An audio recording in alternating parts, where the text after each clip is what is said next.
What should we do about a baby gift for my brother-in-law and his wife? We didn't get one from them when it was our turn, right? When I asked my husband Peter, he seemed to ponder a bit. Well, that was 4 years ago. I can't really remember, but I don't think we got anything either. So, we don't have to give them anything, right? Exactly. It did strike me as unusual for them. I'm Emmy. My husband and I got married 6 years ago, and we have a 4-year-old daughter. My brother-in-law and his wife got married around the same time as us, but they struggled to have children. Finally, they had their first child recently, which is why I was discussing with my husband whether or not to give them a baby gift. My brother-in-law is in sales, has a loud voice, and is quite assertive. He's well liked by his clients and apparently is very good at his job. He's the complete opposite of my quiet, office-working husband. Whether it's because of his job or just his personality, my brother-in-law occasionally shows up at our house unannounced, once or twice a month.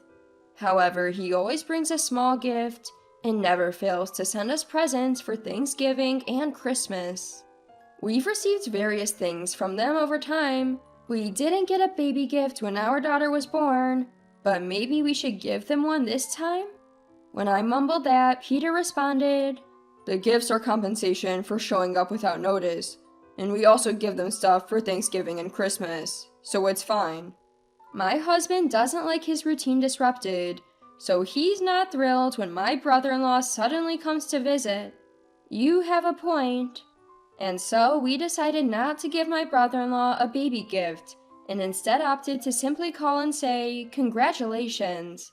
But that very night, my brother-in-law showed up at our place again. He said he had some free time because his wife Florence had given birth the day before yesterday and was still in the hospital. We scrambled to prepare snacks and a meal for my brother-in-law, and both Peter and I were a bit out of sorts. Only our daughter was thrilled, delighted by the sweets he brought and the loving attention from her kind uncle. It's not that Peter and I dislike my brother-in-law. We just don't like our routine being disrupted. Feeling jovial with a drink in him, he said, "Hey, we're supposed to get a baby gift too, right? We gave you guys one." "Huh?" Peter and I blurted out in surprise, exchanging a glance. Unaware of our reaction, he continued, "You know what would be good? A baby carrier. One that works for both boys and girls, starting from newborns. Florence says she wants an American one, but the ones popular with overseas celebrities look cooler, don't you think?"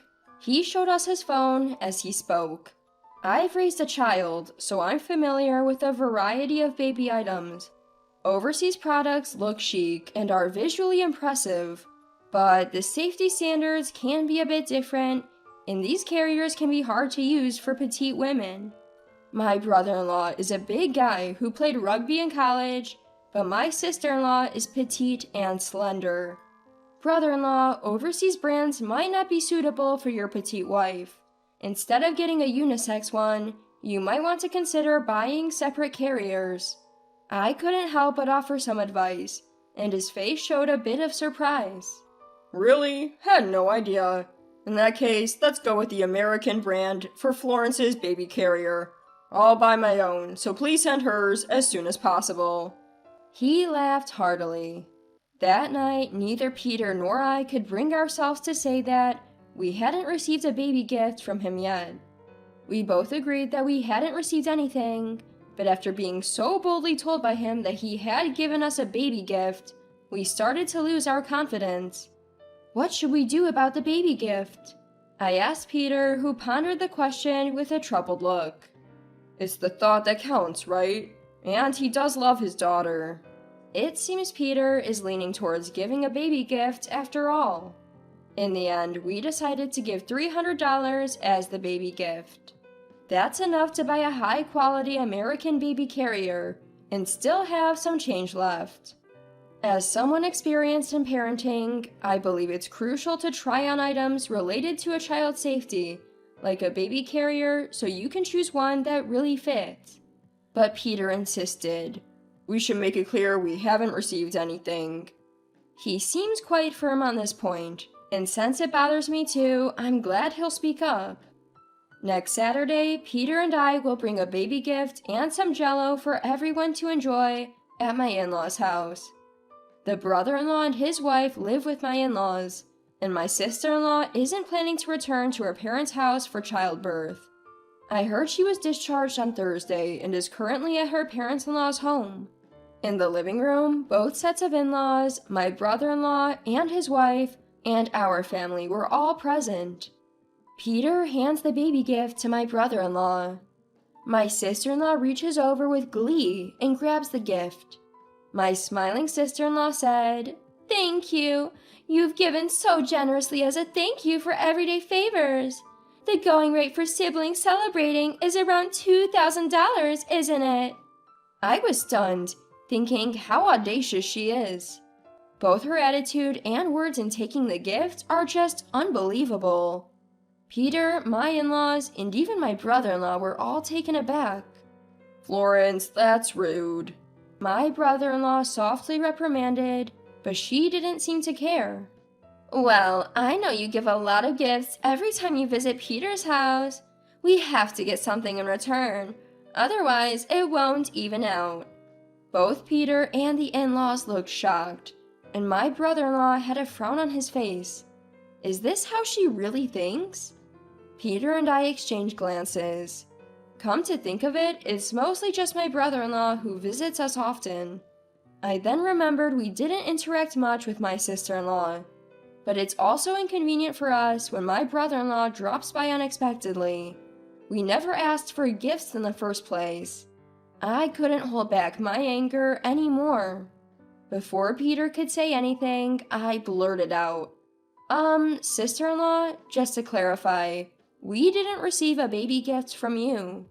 I wondered if it would have been better if Peter had said it, but it was already out there. My brother-in-law looked shocked and turned to look at his wife. "Wait, I did give it to you, right, Florence?" My sister-in-law quickly looked away. Her behavior was clearly off. She quickly put on a smile and said, "Oh, I did give it. Maybe you forgot since it was a long time ago." I stated clearly again, "No, we didn't receive it." Peter immediately added, "I remember too. We definitely didn't get it." Father-in-law and mother-in-law looked puzzled, comparing us to my brother-in-law and his wife. After pondering for a bit, my brother-in-law said, "No way," and rushed upstairs. He returned shortly with several notebooks in hand. I always thought he was the sporty type who didn't care about details, but it turns out he's unexpectedly meticulous. Brother-in-law had recorded who he gave what and when, all in his notebooks. Brother-in-law, that's impressive. Caught off guard by my compliment, brother-in-law chuckled and said, "It's sales 101, haha. Look, right here." Brother-in-law presented the notebook to everyone. The entry was from 4 years ago, a few days after my daughter's birthday. Sure enough, it said, "Splurge $1,000 for Peter's daughter's baby gift. Asked Florence to handle it because I'm on a business trip." $1,000? Both Peter and I were shocked at the amount. No wonder brother-in-law was asking about the baby gift. "I thought it would be better to give it sooner rather than later, so I entrusted Florence since I couldn't deliver it myself." All I shifted to my sister-in-law. "See here, the next line says we received a baked goods set from a local bakery in return." Both Peter and I exchanged puzzled looks. But we haven't received any baby gift, let alone given any baked goods, I said, clearly perplexed. Brother-in-law nodded. Brother-in-law shot a glare at his wife sitting next to him. "Florence, what's going on here?" "Florence, please explain." Mother-in-law also pressed my sister-in-law. Snapping her head up, she exclaimed, "Giving $1,000 for a baby gift is just too much. I barely have any money to spend." I couldn't help but interject.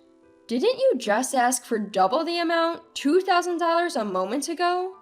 "Seriously, Florence, All your part-time job money goes to your personal spending. Brother-in-law retorted, but my sister-in-law wasn't backing down. That's enough. If you stop giving gifts and souvenirs to everyone else, we'd have more money. She started to tear up. Turns out my brother-in-law giving gifts not just to clients, but also to family and friends had not been amusing to her. Look, Florence, I don't spend that much. I keep records of who I gave what and how much it cost. I even get allowances from work for these expenses. I make sure not to go beyond my personal spending. He reasoned, but she remained stubborn. Even if it's just $100 or $200, I'd like to enjoy some luxury too, you know. She yelled. But you guys hardly contribute to household expenses. Your mom told me. Just $200 between the two of you. You can't be that broke. Florence, you should be making a decent amount. Father-in-law pointed out. But my part-time job is just for a few hours, so it's a small amount. She tried to justify. Really, Florence? I see you leaving for your part-time job every day, from early morning till late night. That's why I've been doing all the cleaning, laundry, and meal preparations. What do you mean by a few hours? Mother-in-law gave her a stern look. Oops. Her face red, but it was too late. Well, that is... She stumbled over her words. Living with all of you is suffocating. I want to have more fun and live lavishly. I'm so stunned by her selfishness, I can't even speak. Is it true, Florence? You manage all the money beyond my spending allowance? Are you really giving only $200 to my parents? Didn't I ask you to contribute $2,000 from my salary? We're already doing them a favor by living here. Your dad is still working. They don't need that much. So you don't do any housework, you waste your part-time earnings and your husband's salary, and now you're stealing gifts too? Aren't you ashamed? I can't help it. I want to be the center of attention. She continues to throw a fit and shows no sign of apologizing. Brother-in-law let out a big sigh and asked, So, you're hooked on some guy you met at a club? Everyone looks at him, stunned by his revelation. My sister-in-law retorted, It's not a club, it was just a little party.